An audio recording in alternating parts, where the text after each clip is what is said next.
नमस्कार। साहित्यिकी में आप सभी का स्वागत है। आज हम पढ़ने जा रहे हैं नागार्जुन की एक और कविता जिसका शीर्षक है शासन की बंदूक। शासन की बंदूक को पढ़ने से पहले इस कविता के संदर्भ को समझना होगा।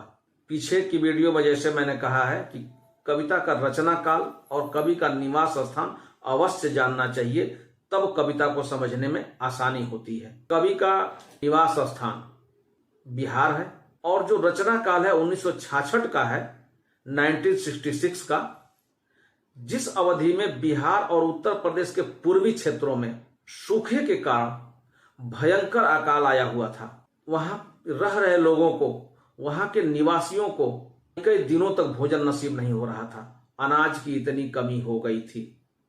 दूसरी तरफ दूसरा संदर्भ देखिए, 1966 का समय, जब 65 में लाल बहादुर शास्त्री जी का निधन हो जाता है और श्रीमती इंदिरा गांधी जी भारत की प्रधानमंत्री बनती हैं।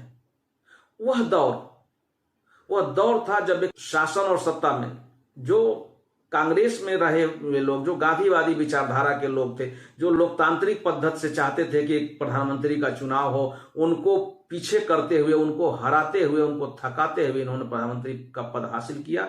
और अब वो सत्य और अहिंसा वाले लोगों की कोई बात नहीं सुनी जा रही थी। सबको शासन के अहंकार पे, शासन के दमन का नीतियों के बल पे दबाया जा रहा था। शासन के खिलाफ जो आवाज उठ रही थी, उस जो लोग भी शासन के खिलाफ आवाज उठा रहे थे, उनको जेलों में डाला जा रहा था। इसकी परिणति 1975 में इमरजेंसी के रूप में लोगों को दिखी है। ये 1966 का समय, जिस समय यह कविता लिखी जा रही है, भयंकर अकाल से जूझ रही जनता सूख करके कंकाल हो चुकी है। इन्हीं का वर्णन करते हुए कवि नागार्जुन लिखते हैं कि खड़ी हो गई चाप कर कंकालों की हुक, नभ में विपुल विराट सी शासन की बंदूक। अर्थात ये जो कंकाल सी दिख रही जनता है, जो गरीबी भूखमरी, कुपोषण और शासन के शोषण के कारण सूख के कंकाल हो गई है, ऐसी जनता की, उस कंकालों की जो हुक है, एक जो पुकार है, जो आह है, उस पर भी चाप चढ़ा करके, उस पर भी दबा करके, और ये शासन की बंदूक या शासन की दमन का नीतियां खड़ी हो गई हैं। और ये इस आसमान में, इस भारत के आसमान में विराट और भयंकर सी दिखने लगी हैं। उस हिटलरी गुमान पर सभी रहे हैं थूक, जिसमें कानी हो गई शासन की बंदूक। इस लाइन में आप देखिए हिटलर शब्द का प्रयोग किया गया, हिटलरी गुमान। हिटलर जर्मन का शासक था जो 1933 से 1945 तक जर्मनी में शासन किया था। उसके अनुसार जो उसे मानने वाला था, जो उसकी बिरादरी का था, जो नाजी शाही को मानने वाला था, वो ठीक था। जो नहीं था उसका दमन कर दिया जाता था, उसको या तो जेलों में डाल दिया जाता था या मार दिया जाता था। ये था हिटलर। दूसरा शब्द है कानी।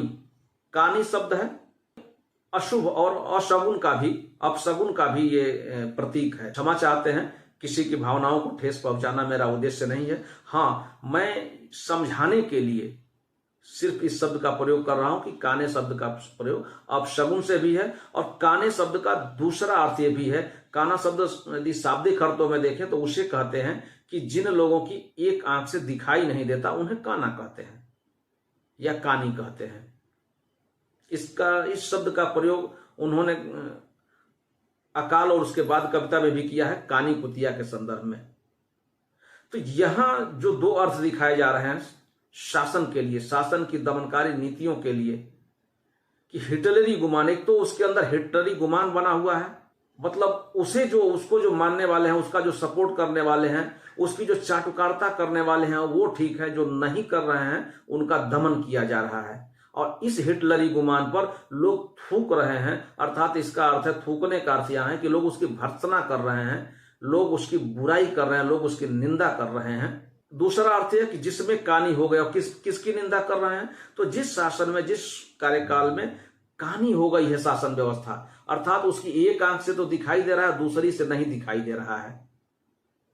एक आंख से तो अपने चाटुकार लोगों को देख रही है अच्छे तरीके से, और इस देश के संसाधनों में और भी जिन लोगों का अधिकार है, और भी जिन लोगों को मिलना चाहिए था, और भी जिन लोगों का हक है, उनके तरफ ये देखना नहीं चाहती है, उधर से इसने आंख बंद कर लिया है, अर्थात कानी हो गई है ये शासन की व्यवस्था ये कानी हो गई है। दूसरे शब्दों में जो हमने बताया कि अपशगुन कहा जाए तो ये जनता के लिए अपशगुन बन गई है ये शासन व्यवस्था, यह भी कह सकते हैं। बढ़ी बधिरता 10 गुनी, बने बिनोवा मूक, धन्य धन्य वह शासन की बंदूक। व्यंग करते हुए कह रहे हैं कि धन्य है वह शासन की बंदूक, जिसके कारण से शासन की बंदूक अर्थात धन्य है वह शासन व्यवस्था, धन्य है वह शासन की दमनकारी नीतियां, जिसके कारण, जिसके डर से बहुत सारे लोग बधिर हो गए हैं, अर्थात न सुन रहे हैं न बोल रहे हैं, न तो उनको सुनाई दे रहा है न दिखाई दे रहा है, न वो कुछ बोल पा रहे हैं, या फिर यदि सुन रहे हैं और देख रहे हैं तब भी बोल नहीं रहे हैं, उसकी दमनकारी नीतियों के कारण। और बिनोवा जैसे लोग भी, जिन्हें आंदोलनों के लिए पुरस्कृत किया गया है, सत्ता के खिलाफ आंदोलन के लिए जाना जाता है, वो भी आज के तारीख में मूक दर्शक बने हुए बैठे हुए हैं। उन्हें भी समझ में नहीं आ रहा है कि क्या करना चाहिए, अथवा शासन के डर से वो भी चुप बैठे हुए हैं। धन्य है ये शासन की बंदूक, अर्थात धन्य है ये शासन की दमनकारी नीतियां। सत्य स्वयं घायल हुआ, गई अहिंसा चूक, जहां तहां दगने लगी शासन की बंदूक। कवि नागार्जुन कह रहे हैं कि अब कौन बोले, जिस सत्य अहिंसा की लड़ाई गांधी जी लड़ते थे वो तो अब थे नहीं, उनको जो मानने वाले लोग हैं, सत्य अहिंसा के मार्ग पर जो चलने वाले लोग हैं, उनको भी दबाया जा रहा है। जहां तहां बंदूकें दग रही हैं, अर्थात लोगों को मारा जा रहा है और कुछ लोगों को जेल में डाला जा रहा है। तो ये सत्य भी घायल हो गया है, अहिंसा भी अपने पथ से अब चूक गई है या चुप हो गई है, क्योंकि दमनकारी नीतियां जहां तहां अपना काम करने में लगी हुई हैं, लोगों को दबाने में लगी हुई हैं, चुप कराने में लगी हुई हैं। अगली पंक्ति, जली ठूठ पर बैठकर गई कोकिला कूक, बाल न बाका कर सकी शासन की बंदूक। अगली पंक्ति में कवि नागार्जुन कहते हैं, अब इसका पहले शाब्दिक अर्थ देख लीजिए, फिर हम भावार्थ बताते हैं। शाब्दिक अर्थ यह है कि जली ठूठ पर बैठकर, जली ठूठ का मतलब वो होता है जैसे कोई पेड़ है, उसे आकाशीय बिजली गिर गए, वहां से वो जल जाता है, ऊपर की टहनियां पत्ती वाला जो हिस्सा होता है टूट के गिर जाता है, बाकी जो बचा होता है वो जला हुआ ठूठ खड़ा रहता है। और उस पर बैठ करके कोकिला अर्थात कोयल कूक रही है और कूक करके चली गई है, ठीक है। बाल न बाका कर सकी शासन की बंदूक, और उस कोकिला का ये शासन की बंदूक कुछ नहीं बिगाड़ पाई है। सरकार की ये दमनकारी नीतियां उसको रोक नहीं पा रही है कूकने से अर्थात उससे बोलने से। ये इसका शाब्दिक अर्थ है। इसका भावार्थ यह है कि कोयल है कौन? कोयल है जिसे कहा जाता है गाती है। कोयल क्या करती है? गाती है। और ये गाने वाले उस समय कौन है? बोलने वाले कौन है? ये कवि गण है,